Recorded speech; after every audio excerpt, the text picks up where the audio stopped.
নমস্কাৰ প্ৰিয় দৰ্শক, মোৰ চেনেলটোলৈ স্বাগতম জনাইছোঁ। আজি মই আপোনালোকৰ মাজলৈ লৈ আহিছোঁ এবিধ থলুৱা ৰেচিপি। আৰু এই থলুৱা ৰেচিপি মই কেনেদৰে বনাম আপোনালোকক দেখুৱাম। আপোনালোকে নিশ্চয় প্ৰথমৰ পৰা শেষলৈকে চাব বুলি অনুৰোধ জনাইছোঁ।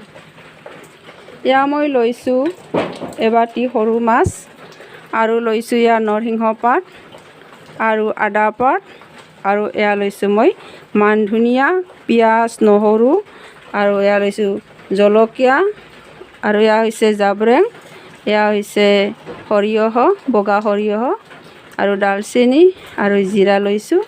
এইদৰে মই আটাইখিনি বস্তু ৰেডি কৰিছোঁ।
এতিয়া মোৰ ব্যঞ্জনখন হ'লে প্ৰথমৰ পৰা শেষলৈকে চোৱাৰ বাবে সকলোকে মই বহুত ধন্যবাদ জনাইছোঁ।